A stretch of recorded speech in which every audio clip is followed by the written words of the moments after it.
പ്രിയപ്പെട്ട സുഹൃത്തെ നമസ്കാരം. JD's കറണ്ട് അഫയേഴ്സിലേക്ക് സ്വാഗതം. 2020 October 23 current affairs general knowledge. Dornier വിമാനം, ഇന്ത്യൻ നേവിയുടെ ഡോണിയർ വിമാനം പറപ്പിക്കുന്ന ആദ്യത്തെ വനിതാ പൈലറ്റുമാർ lieutenant Divya Sharma, lieutenant Shubhangi Swaroop, lieutenant Shivangi. ഈ 3 പൈലറ്റുമാർ ഡോണിയർ വിമാനം പറപ്പിക്കുന്ന ആദ്യ പൈലറ്റുമാർ എന്ന ബഹുമതി നേടി. ഇന്ത്യൻ നേവി ആയിക്കോട്ടെ, എയർഫോഴ്സ് ആയിക്കോട്ടെ, ആർമി ആയിക്കോട്ടെ, ഇതിൽ ഒരു ഓഫീസർ റാങ്കിലേക്ക് എത്തണമെങ്കിൽ പ്രധാനമായിട്ടും വേണ്ടത് പാസ്സാവേണ്ട പ്രൊസീജിയേഴ്സ് എന്ന് പറയുമ്പോൾ റിട്ടേൺ എക്സാം ഉണ്ട്. അത് കഴിഞ്ഞാൽ ഒരു 5 ഡേയ്സിൻ്റെ SSB ഇൻ്റർവ്യൂ. അത് പാസ്സായാൽ മാത്രമേ മെഡിക്കൽ, ഏതാണ്ട് ഒരു 5 ദിവസം നിൽക്കുന്ന മെഡിക്കലുണ്ട്. മെഡിക്കൽ പാസ്സായതിനു ശേഷം ഓൾ ഇന്ത്യ ലിസ്റ്റ്. ഈ ഓൾ ഇന്ത്യ ലിസ്റ്റിൽ പേര് വന്നാൽ മാത്രമേ ഓഫീസർ റാങ്കിലേക്ക് എത്തുള്ളൂ. ഇത്രയും ടഫ് ആയിട്ടുള്ള ഒരു പ്രൊസീജിയറാണ് ഡിഫൻസിലെ ഓഫീസേഴ്സിനുള്ളത്. ഇപ്പോൾ എവിടെയും കോമ്പറ്റീഷൻസ് ഉണ്ട്. അത് ഏത് എക്സാം ആയിക്കോട്ടെ, ഡിഫൻസിൻ്റെ ആയിക്കോട്ടെ, സിവിൽ സർവീസ് ആയിക്കോട്ടെ, ക്ലാസ് 2, ക്ലാസ് 3, ഏത് എക്സാംസ് വന്നാലും അവിടെ കോമ്പറ്റീഷൻസ് ഉണ്ട്. നമ്മൾ ഓരോ എക്സാമിനും വേണ്ടി പ്രിപ്പയർ ചെയ്താൽ മാത്രമേ നമുക്ക് ഏതൊരു കോമ്പറ്റീഷനിലും നമുക്ക് വിജയിക്കാൻ സാധിക്കുകയുള്ളൂ. നമ്മൾ ഓരോ ദിവസവും നമ്മളുടെ ജനറൽ നോളേജ്, ലാംഗ്വേജ്, ഏത് വിഷയം അപ്ഡേറ്റ് ചെയ്താൽ മാത്രമേ നമുക്ക് കോമ്പറ്റേറ്റീവ് എക്സാമിനെ നമുക്ക് പെർഫോം ചെയ്യാൻ സാധിക്കുകയുള്ളൂ. ഇവിടെ ഈ വീഡിയോ ഓരോ ദിവസവും ലേറ്റസ്റ്റ് ആയിട്ടുള്ള കറണ്ട് അഫയേഴ്സ് നൽകിക്കൊണ്ട് നിങ്ങളെ സഹായിക്കാൻ ശ്രമിക്കുന്നു. ഈ വീഡിയോ ഇഷ്ടമാവുകയാണെങ്കിൽ ഈ ചാനൽ സബ്സ്ക്രൈബ് ചെയ്യാൻ മറക്കരുത്. നമുക്ക് ചോദ്യങ്ങളിലേക്ക് പോകാം. Which agency will provide ₹286.50 crore to the Kerala State Road Transport Corporation for purchasing 360 new buses? 360 പുതിയ ബസ്സുകൾ വാങ്ങുന്നതിന് ഏത് ഏജൻസിയാണ് Kerala state road transport corporation 286.50 കോടി രൂപ നൽകുന്നത്?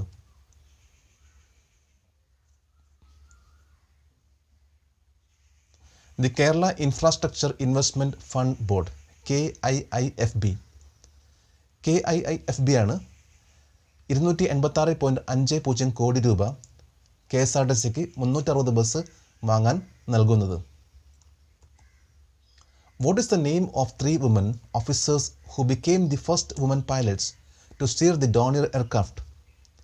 ഡോണിയർ വിമാനം പറപ്പിക്കുന്ന ആദ്യത്തെ വനിതാ പൈലറ്റുമാരായ 3 വനിതാ ഉദ്യോഗസ്ഥരുടെ പേര്.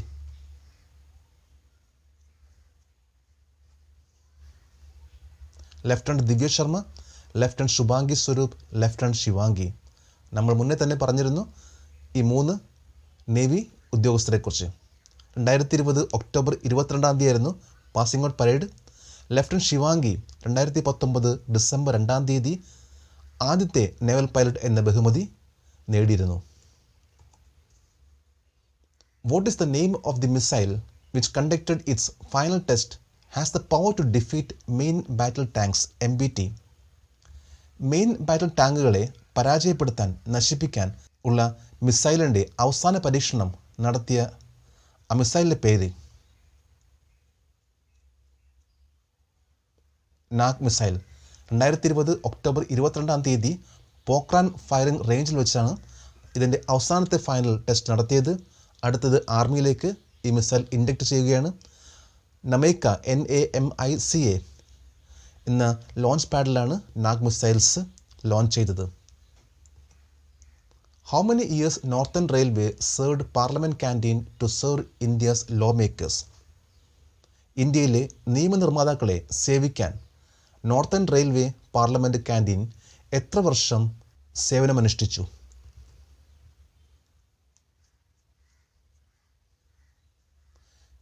52 ഇയേഴ്സ്. 52 വർഷമാണ് Indian parliament canteen northern railway നടത്തിയത്. 2020 നവംബർ 15 പാർലമെൻറ്റ് ക്യാൻറ്റീൻ ITDCക്ക് ഹാൻഡ് ഓവർ ചെയ്യണം. Which visas have not given relaxation by MHA while giving relaxation on visa restriction enabling foreigners to come to India for various purposes? വിവിധ ആവശ്യങ്ങൾക്കായി വിദേശികൾക്ക് ഇന്ത്യയിലേക്ക് വരാൻ അനുവദിക്കുന്ന visa നിയന്ത്രണങ്ങളിൽ ഇളവ് നൽകുമ്പോൾ ഏത് വിസകളാണ് MHA ഇളവ് നൽകാത്തത്?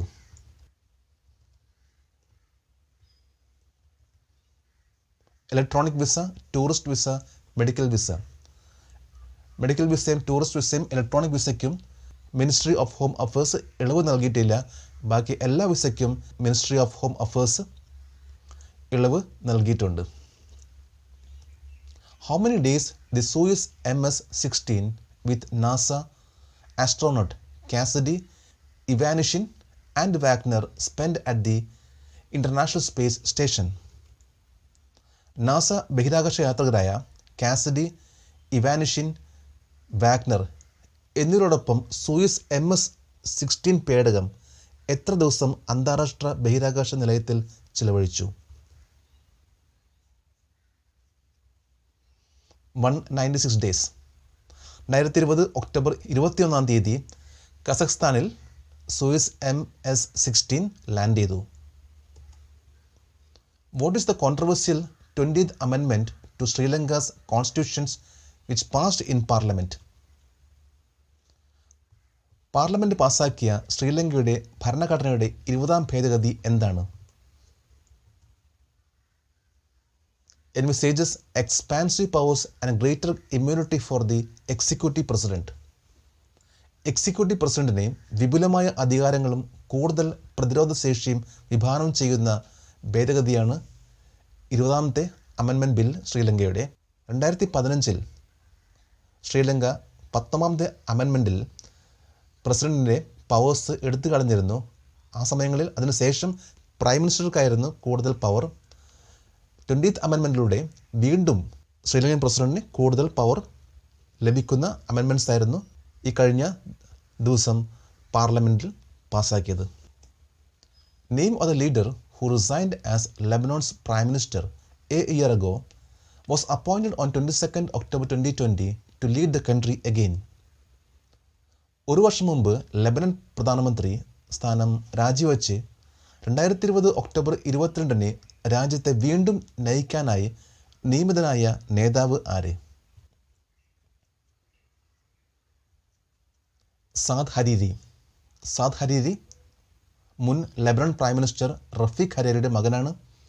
2020 ഓഗസ്റ്റിൽ ഹസൻ ഡ്യാബ് ബെയ്റൂട്ട് പോർട്ടിൽ നടന്ന ഒരു അതിഭീകരമായിട്ടുള്ള സ്ഫോടനവുമായി ബന്ധപ്പെട്ട് രാജിവെച്ചിരുന്നു. From which date the women's T20 challenge schedule to be held in Sharjah? ഏത് തീയതി മുതൽ ഷാർജയിൽ വനിതാ T20 ചലഞ്ച് നടക്കാനിരിക്കുന്നത്? 4th November to 9th November 2020 വനിതാ T20 ചലഞ്ച് ക്രിക്കറ്റ് ടൂർണമെൻറ്റ് ഷാർജയിൽ 2020 നവംബർ 4 മുതൽ 9 വരെയും നടക്കും.